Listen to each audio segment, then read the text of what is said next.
the more positive signals I had when approaching these cold introductions to artists, for example, or these cold DMs to sign artists, the easier it was to get a conversion rate or a sign of a contract after the meeting. So the biggest indicator I found was mutuals. It's how I play my entire game online.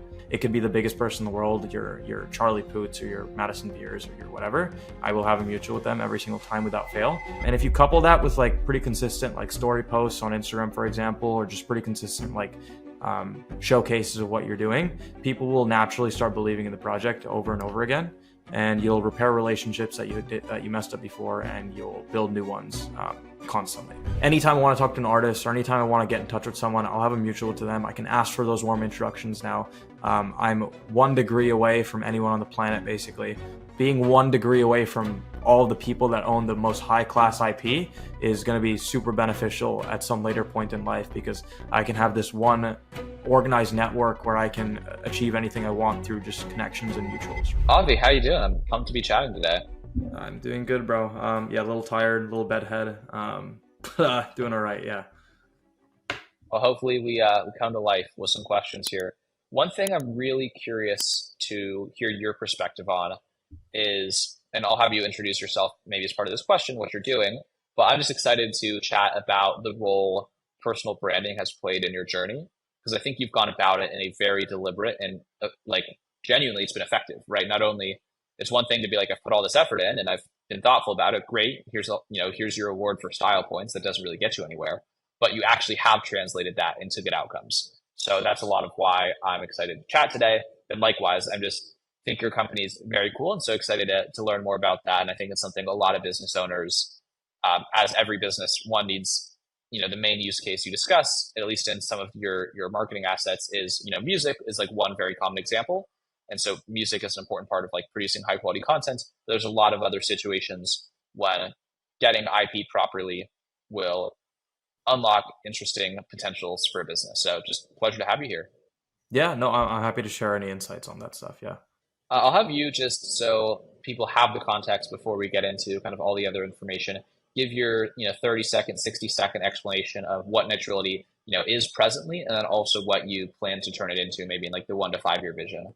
Yeah. So like quick TLDR, we're the world's first IP marketplace. So one place where you can buy and sell licenses for images, patents, logos, music, movies, whatever. But we're currently really focused on music licensing. So like, let's say you're a Netflix or a Hulu, or you're like a content creator and you want to use music in the content you're making. You can come on our marketplace, buy the license from the content, for the content, directly from the artist, for example, and then have the legal right to use that music in what you're making. It's a peer-to-peer marketplace for licensing, basically. So we have close to 34,000 artists, as big as, Logic's library, Xkashian's library, coming on board the marketplace. And then if you're a content creator or you're a production company like Netflix, Hulu, and you want to use that music in a TV show, for example, or a movie you're making, or even like a small, a podcast like this, you can then come on the marketplace, buy the license for it directly from those artists, and then we will prevent you from getting any copyright claims on those content pieces, and you'll have like the legal rights to use it. Same concept will apply to anything externally when it comes to other IP types. So hopefully within 5 years, we'll be the one-stop shop for licensing anything IP, whether it's like, defense patents, healthcare patents, whether it's brand and likeness licenses for trademarks, logos, images, film, whatever. Yeah, that's the general goal. Yeah, one example I heard you share, and I think it might be part of your founding story, is just a lot of brands will want to make a hype video for their product, for their website, for their landing page, and want to use like a recognizable song for it. And or even just a podcast intro, you just like a song and you just want it to be compliant in what you're doing. So the music, or not the music, or the show doesn't just stop randomly. Someone can't. I know you have a crypto background as well, like so you can't get rug pulled effectively. Like you've made all this great marketing collateral, and then you didn't do it correctly, and now it's unusable, and you've actually done more damage than good. Yeah, I mean, like a huge problem right now is on like YouTube, for example, is one, finding licenses is very difficult. Like if you want to get a license for a top tier song, you have to get in touch with the artist or the publisher involved, which, your average everyday person doesn't even know what a publisher is. And then two, if they do know them, it's still hard to get in touch with them. And, worst case scenario, you have to actually talk to the artists. And these artists are like millions of monthly listeners on Spotify, a lot of followers on Instagram. It's very hard to get in touch with them. And then in the off chance that you do and you get a license for a song, which is, an extensive legal document where you have to get a lawyer, draft it up, takes weeks to process. There's the chance that YouTube or Twitch or one of these big platforms has no idea you own the license. So me as like the, content creator in this case, sorry, I got a text, would be buying this license. And then, I technically should not be getting a copyright claim or run into any legal issues because I have the right to use the song now. But YouTube, the platform I'm uploading this content onto, has no idea I own the license. So they have these automatic copyright systems that will detect the audio and the video that I'm uploading. If they see a song in there, they'll automatically copyright strike it, and they don't check for license ownership in that case, right? Whereas on our marketplace, you can, one, avoid that first hassle of contacting the artist because it's a peer-to-peer marketplace. You can search any song you want and then simply hit purchase on the license, one click, or close to one click as possible. And then, after you own the license, we relay all that license ownership information to YouTube, Twitch, TikTok, any third-party platform, and even courts of law, hopefully in the future, so that you won't get any copyright claims, won't get DMCA takedowns, won't get any legal disputes or, any sort of like false issues when it comes to legality. Yeah.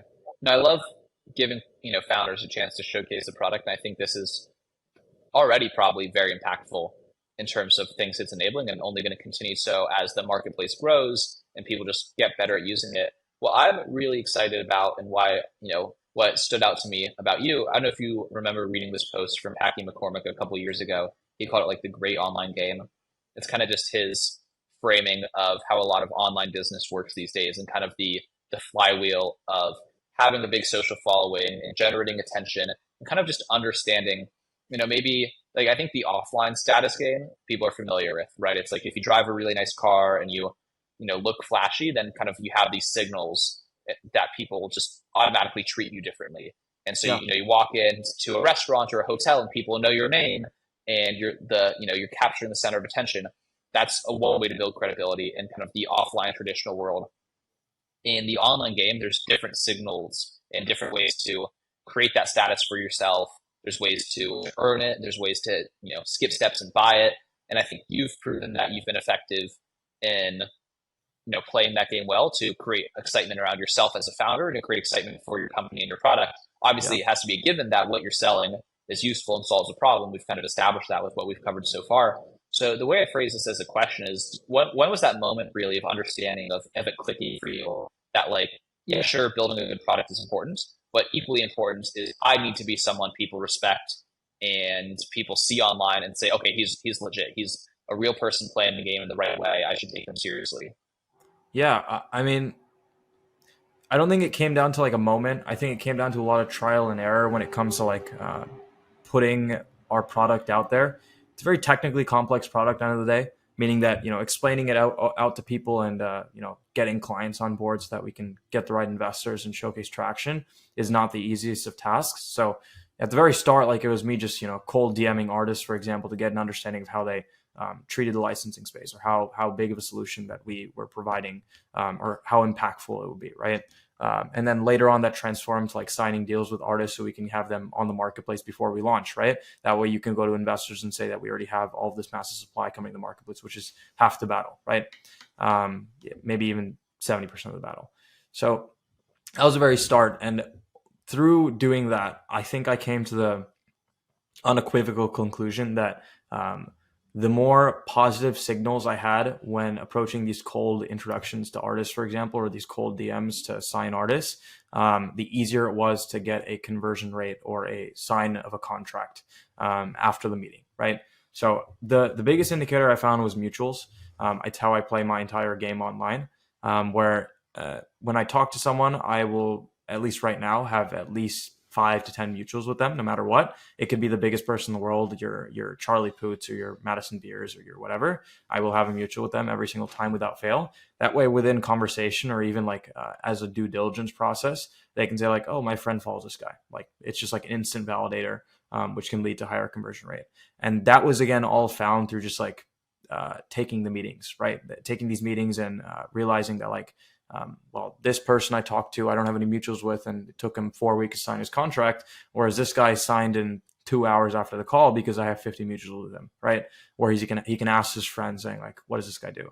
And if you couple that with like pretty consistent like story posts on Instagram, for example, or just pretty consistent like showcases of what you're doing, people will naturally start believing in the project over and over again, and you'll repair relationships that you messed up before, and you'll build new ones constantly, right? So that's how it started, and it's just kind of snowballed into being like my main selling point. The fact that I can do this over and over again. I think a lot of the game of marketing, everyone understands how easy it is to close warm traffic, right? They know you, they like you. And so Yep. the question is, there's then a couple of ways you can kind of solve the next bottleneck in sales and marketing, right? Is it how do I go discover more warm traffic? So maybe I go find more referral partners, or is it how do I convert, cold traffic better by having a more desirable offer or like a no-brainer offer, or some kind of mind-blowing guarantee? Yep. Or how do you turn cold traffic into warm traffic systematically? And I think a lot of that is disarming people with those social signaling of having, mutual followers. When someone pulls up your profile on Instagram and they say followed by, again, especially when it's more than two, it's like whatever that threshold is to make it like this person, this person, this person, and I 11 found it's others. usually four. Four is the threshold that does the trick. Four is like increase the conversion rate. I'd say like 60%. Anything less than that, it's 20% or less. And then anything more than the threshold after that's like a lot higher. I'd say like 20 plus. Then it doesn't matter how much more than 20 you have, but it's like exponent. I can't put a number on it, but it's like way, way higher conversion rate. Yeah. Yeah. I remember when I was a freshman or sophomore in college, I set the goal on LinkedIn of having 500 connections. Because on that platform, right, like if you have fewer than 500, it just looks like, because it just says 500 plus, right? It just looks like, okay, this is a non-serious person in this space. And, this is true on every media. Like you look at the most popular newsletter landing pages, you think like the Morning Brew landing page or some of these other ones, the Hustle, right? And yes, they have testimonials, but they also, will say classic things like, let's say it's a finance newsletter, right? It'll be like read by 100 analysts at Blackstone and BlackRock and like all the big names in that industry. So in your case, how did you go about? So like, I don't think anyone's going to listen to this and be like, he's wrong. Like we're just talking about fundamental psychology here of like social proof, looking at the tribe for approval, and knowing this is a person trusted by others. So the logical next question is how do you go about building those mutuals? Like you said, you were, I don't know if you still are 20 years old or you're very young when you started this, and you were, I don't want, again, in the most neutral way, you were a nobody in quote, in air quotes, like you weren't you weren't someone who was already an artist, you weren't already a record label in this industry, you were at least brand new, and now you have four mutuals. You're 0 degrees of separation from effectively every artist on earth. How do you bootstrap it? What's the beginner, and then also now the kind of advanced technique? Like how do you see the parlaying, and how did you play the game? Yeah, I mean, I started when I was 18, so I was doing this straight when I started entrepreneurship. Like, pretty much zero experience, pretty terrible looking Instagram page. It wasn't the best, right? I think as you build your business, you'll have like your 20 verified people, like pretty big people that will follow you, especially if you're in the content creator space, right? If you're building something in the artists or like the world of these like celebrities, you'll get these people to follow you naturally. Once you hit these 20 people, these people follow a ton of like really big celebrities, and they're friends with a lot of big celebrities, right? So like the first guy that followed me was Alon Galani. It's the first guy I did I work with for my first company. And this guy follows 200 people, one of them being Nitrility's page. And the 200 people that he follows are like the biggest MMA fighters in the world. What you can really do is you can ask this guy for intros to any of them, and you can kind of build the mutual base over and over again. And I think the way that I did it at first was just those mutuals, right? That's how I started. Like it was just ask the guy for introductions, get the mutuals to follow you, they'll get to know you, and then you'll find your way to have 50 verified people following you. But it's about how to scale that faster. And the way I do it now, at least, is that I have all these crazy big people following me. I have them all organized in some way, shape, or form in like a file cabinet to see like who I know, for example. It's on an Excel sheet for me. And I can essentially go to any of these people. I can look through who they follow, who are all their friends. And since these people follow me, I can follow any of those people on that list of who they follow. And they'll see that, the person that I'm talking about follows me. So like, let's say I go to Alon's list, for example. Alon follows me on Instagram, and I follow 50 people from who he follows. All 50 of those people, if they check my profile out, they'll see that Alon follows me. And that means that, that's an instant mutual that's already there, right? So if you do this every single day for like 3 years straight, you'll end up getting a lot of people following you back. And they're all like really high quality people. So I have a list of maybe like 10,000 of the biggest people in the world that all follow me on Instagram just because I have mutuals with them. Some people I haven't even talked to ever once in my life, but now I can approach them because they follow me on Instagram. And I'll pop up in their like main message thread or main message box every single time. So yeah, it's just a bunch of like mutual like game science almost. Yeah. What have been some of the benefits? Like a lot of people might hear this, be like, okay, that's cool, but it's vanity, right? Okay, what does this translate to? I mean, obviously, there's the power of the first example, right? Which is if you message anybody, there's like the superpower of you just have a higher response rate. But has any other, I don't want to say measurable, meaning like you have to come up with a number. But what else have you, like, why has this been worthwhile? No, I've gotten that a lot from some people, right? Like from a distance, it looks like wasting like 2 hours a day doing this follow stuff is like not how you build a business. But in reality, like that's just completely not true. If I ever go on a trip anywhere ever, I will know at least 100 different people that are worth taking a meeting with in that city, and I can always end a meeting with them, right? I just went to SF. I had over 60 meetings with all the biggest founders in SF, all lined up within a day of sending DMs, right? I just went to Dallas. I ran into pretty much every single person there, and they all, for the most part, knew who I was already, even though I hadn't talked to them like ever once in their lives, or talked to them like twice or three times ever. And what that does is you're basically taking all this warm outreach that you want, and you're taking cold and turning into warm without even trying, right? And you're doing that on a scale that's like not even close to how warm can do. So like warm, you have to ask for introductions. It takes too long. It's just like too slow of a process. Whereas if you're doing cold all day long, you can get 100 different connections. Granted, they're not going to be as warm as the warm one, but you can get 100 different connections that over time will convert into warm a lot faster than you can convert 100 different warm connections to warm, right? So, anytime I want to talk to an artist or anytime I want to get in touch with someone, I'll have a mutual to them. I can ask for those warm introductions now. I'm 1 degree away from anyone on the planet, basically.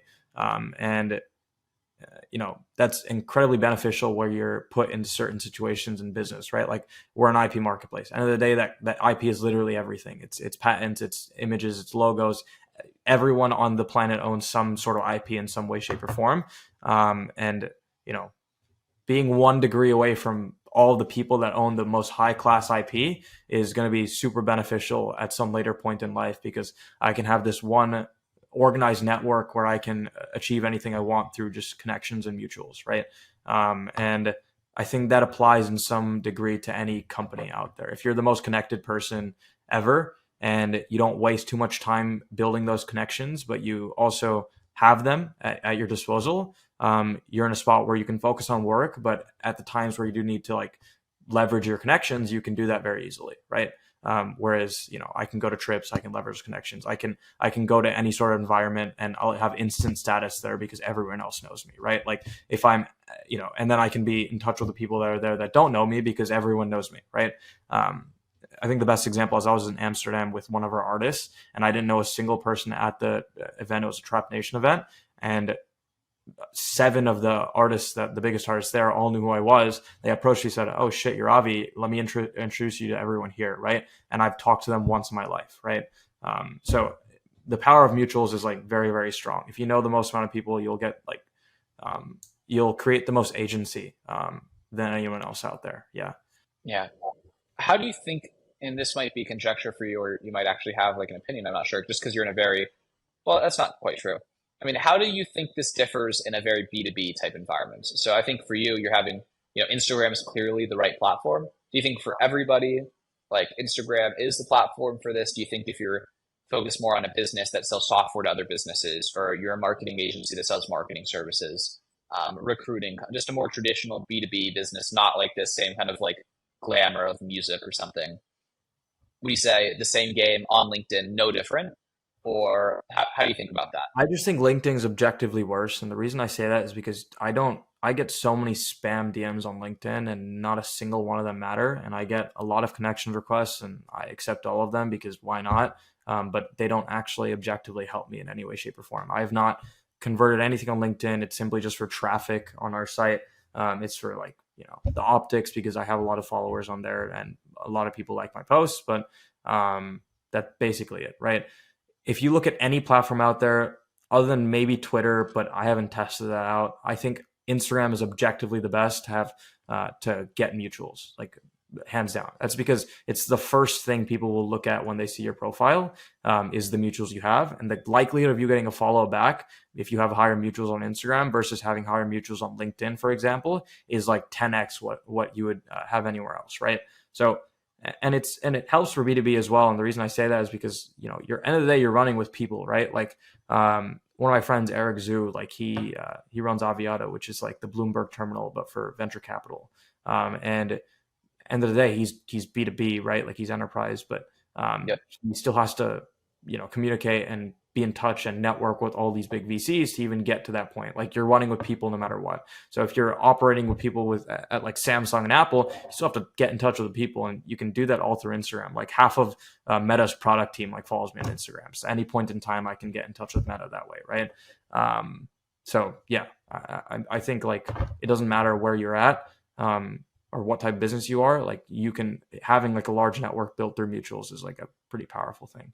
What do you think about the owned audience side of this? Like, does that concern you? The worry of like, if you get in the wrong view of Instagram, you post something controversial, even if you don't, you just somehow blacklisted or something. Does that concern you? Do you have a backup plan for having owned distribution? No, I mean like I've already done stupid shit that has like put me in a bad spot. Like Especially when it's like a hybrid personal no, type, for sure. right? Yeah, I had this like quarrel with like a VC that was just I won't say anything bad about it, but like there's an associate at a VC firm that was completely out of line and wasted a lot of my time. And in the moment, I overreacted, heated, wrote a terrible email, and then posted it publicly on Instagram. Not the best play, right? End of the day, it's all optics. It doesn't matter if you build $1 billion company, people forgive you, right? Like, and I had a problem with this guy. I haven't had a problem with anyone else, but a lot of this guy's friends follow me on Instagram, and they all, despise me in some way, shape, or form, right? But that's fine. I mean, it happens, right? Like if you just keep doing the same thing you've been doing, I build mutuals everywhere, right? Eventually, your name gets out there in like a positive light, as long as you're not doing anything too bad. Like you can heal those relationships anytime you want, right? The good thing about people is that I'm connected with 20,000 or 10,000 of the biggest people in the world. I can be connected with another 10,000 of the biggest people in the world through the same exact strategy over the next 2-3 years, right? And those 10,000 will overtake the other 10,000 if they all hate me, right? And that's like the likelihood of that happening is very little. But yeah, being like very careful about what you say online is a super important thing. If you do this correctly, you'll naturally PR train yourself to like not do dumb stuff. Yeah, you won't make those mistakes over time. Yeah. But at the start, make the mistakes early because at the early stage, a lot of these people are not going to like care or know who you are. But like after a period of time, like you'll have this presence around you, or if you mess up, everyone's going to talk about it. Yeah. Yeah, the responsibility that comes with success. It's like Yeah. you have to learn different habits at different levels of the game. It's like there's 100 people watching. You can definitely be a little bit immature. Yeah. Yeah. And Exactly. yeah, one thing that is potentially controversial, and the only reason I ask you about this directly is because I already speak about it elsewhere, is buying followers. And for you to see that seems quite helpful. What is your framing on that? Is that something you kind of recommend everyone should do as long as they know how to do it I correctly? think anyone that says you shouldn't do it, okay. So I'll phrase this at the start first. So you do this at the start. You don't do it after you've like started actually making connections. I had 100 followers in college and I was 18 and I had literally no idea how to get into business and I had no social proof behind me and nothing else, right? Buying 5,000 followers at that point in time was probably the best business decision I've ever made in my life, right? Because it's the only way that people It's the only social proof I had at the time, which were just fake followers, right? At the very start, you have to like fake it to some extent until you make it, only because like you have no resume behind you. Maybe you do. Maybe you're in a different scenario, but at least me, I had literally nothing. I was fresh out of high school with nothing but my name to my name. That's literally it. And buying followers did nothing but help, right? I think the problem is when people continuously do it and fake this lifestyle or audience that they have when they actually don't. Because what that leads to is delusional mindset to a point where you're not actually building a business. You're focused more on the optics and like the look of your personality, right? Whereas I use the 5K original followers to simply just build a network and not portray like a fake lifestyle or anything like that, right? I had 3 posts up maximum just from like trips I had, and I had like 5,000 fake followers. And then over time, over like a year, after just posting constantly, getting all these mutuals, having all my friends follow me, I had probably like 10,000. The other 5,000 are fully real. And at this point, like 3,000 are completely demolished because Instagram removes bots over time. So I only have like 2,000 fake followers on my account, and the rest are all legit. So maybe a little bit more, but yeah. So I think definitely do it. I think everyone does it, and I think no one talks about it candidly. So it's not a bad thing. Just don't overdo it. Yeah. So some tactical questions. Yeah. I'm thinking, just selfishly for the situation I'm in, I have a personal Instagram, like you, it's just like where you were, not like where you are. It's mostly just photos of things I've done in the past couple of years with friends, and it has a couple like 900 followers maybe, and I don't really do anything for the business. Then we have a business account we just started like a week ago, so that has like 20 followers, right? Would you just buy 1 to 2K or 1 to 5K for both of those and then just like let it sit? Yeah, just run on both. I did that for me, and I wouldn't build business mutuals. That's because no one likes following a company because they think like some like bot is running it usually. Whereas if you do it on your personal, the conversion rate's a lot higher with people following you back. So you never bought followers for the business Instagram I account? know I did. I bought 5,000 for that one as well. Well, it used to be an old account, but yeah. So I bought 5,000 for both, and over time I realized that like the business one was like way more worthless because it's a positive signal still. Like people will look at the business one, at least back in the day, and they're like, "Oh, Avi's got 5K, and the business got 5K. He's got to be doing something cool or something decent." But actually getting mutuals because of the 5K, you can't do that on a business account. Even right now, with the amount of crazy people that follow me, I haven't tried it obviously, but if I follow 100 people on Instagram from my personal account, and then I follow 100 people on Instagram from my business account, 80 will follow back on the personal, and 10 will probably follow back on the business, even if they're all mutuals, right? And they're big celebrities.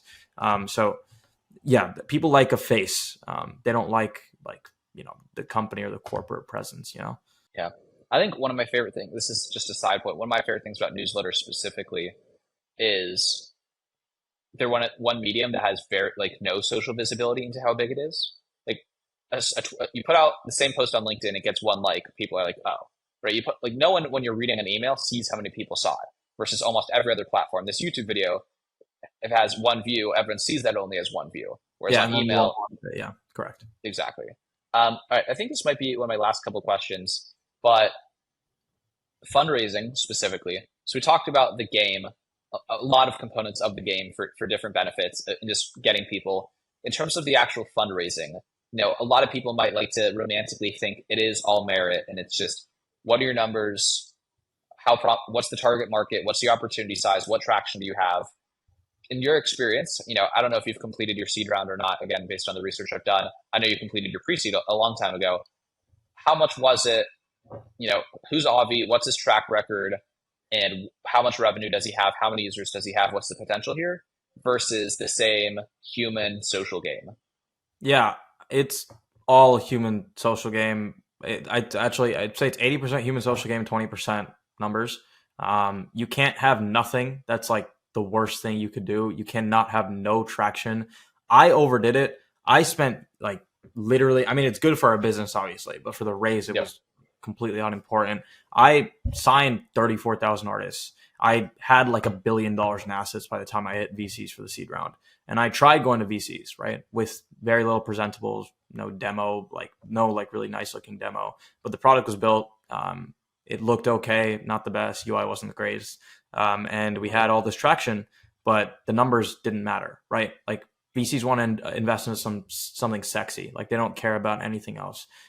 It really sucks, obviously. I'd love to build like an amazing product and build the traction and get all the contracts and build this like really objectively speaking nice business, which we did, and just be able to immediately raise for it. But we couldn't do that, right? Like we had to sit down, spend the time on optics, like build a very nice looking site, get the decks put together, get the memos all out, get a really nice looking cap table, get the team sorted out, to the point where like everyone was like your Stanford hackers almost, and you can have VCs look at that and like, damn, this looks good, versus just sitting down doing all the back end stuff. So we opened our seed round in January, tried to raise, miserably failed, sat down for like 2 months, changed nothing about the business other than the presentables. I went back to VC in May and raised 800K in like 4 days for the seed round. And right now we have a lot of the seed round closed. And the second we hit institutional investors, we'll close the entire thing out. But the success rate of raising when you have like a very solid presentables and like solid optics versus raising when you don't is like night and day. It just sucks, right? I absolutely hate it. I think VC needs to change a lot. I think they need to look at businesses objectively more than anything. But they're sheep end of the day. Like the best VCs are not, and I try to have only the best VCs on my cap table. But the ones that usually end up investing a lot of money into companies are just the ones that end up following the leader, basically. Like if you have one person invest in your company, 5 others will follow them.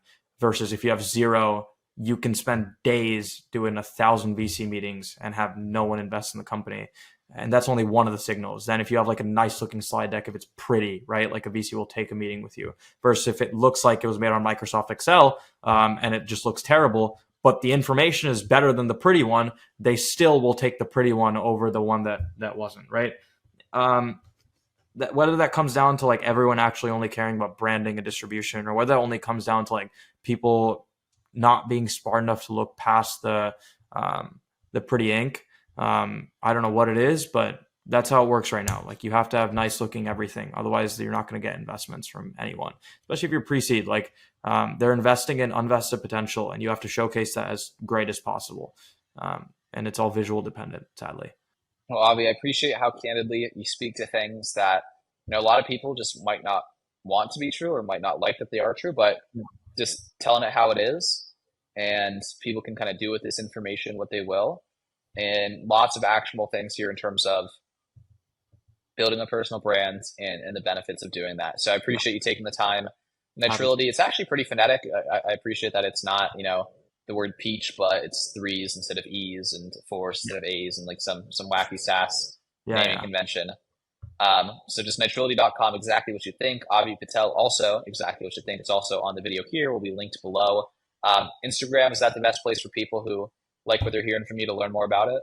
Instagram's great. I mean, I don't like driving traffic to my personal stuff because usually the traffic is like, it is what it is. But if you want to check anything out, go to nitrility.com. It's got everything on there. Check out our demo video, sign up for the beta list.